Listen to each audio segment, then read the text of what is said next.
Hello and welcome to a 5-minute webinar about why podcasting is bigger than you think.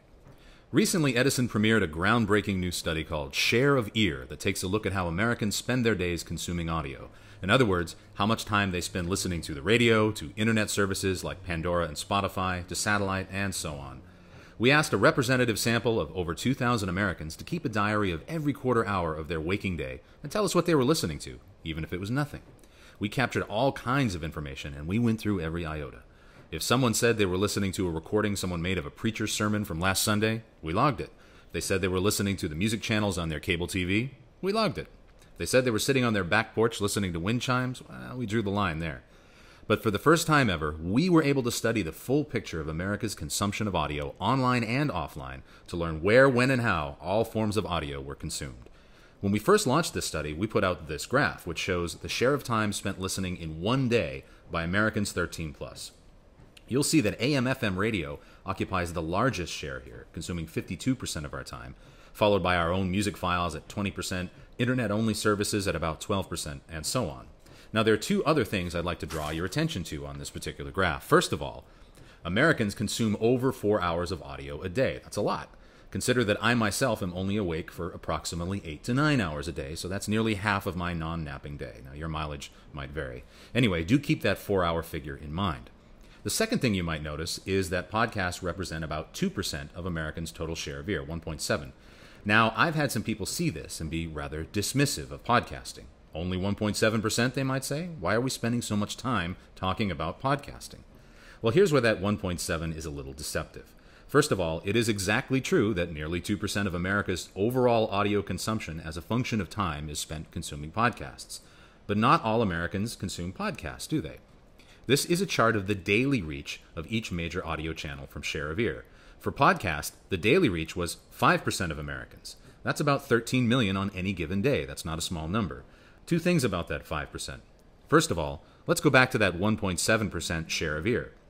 That number is calculated by recording hours and hours of podcast consumption by 5% of our sample, while 95% of our sample just entered in piles of zeros. It's exactly like saying that I have 5 apples while my 4 friends have 0 apples, and concluding that we have an average of 1 apple each.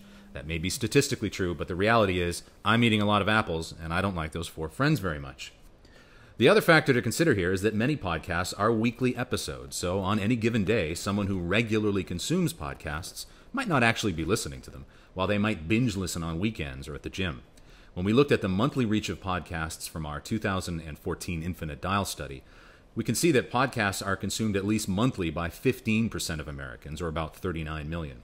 If you lined up 39 million Americans, they'd stretch from Boston to London, although most of them would drown, unfortunately.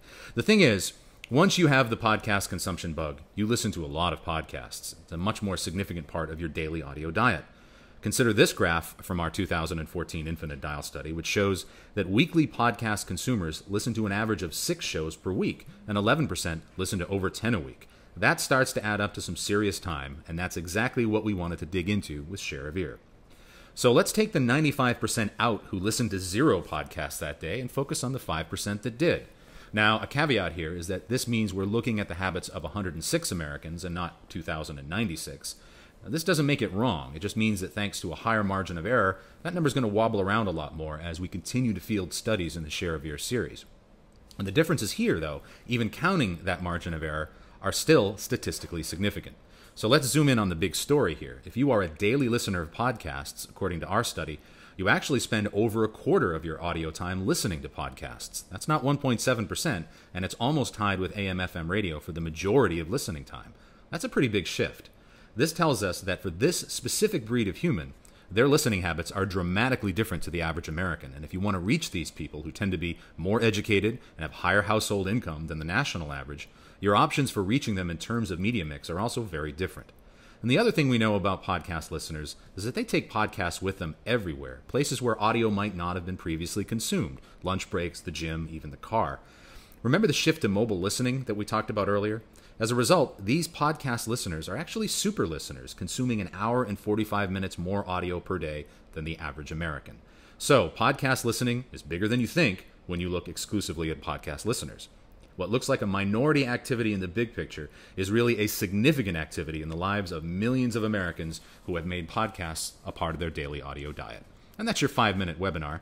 We have tons of data available in the Share of Ear series, available by subscription. And we have our next update coming out very, very soon. So for more information, reach out to us at edisonresearch.com.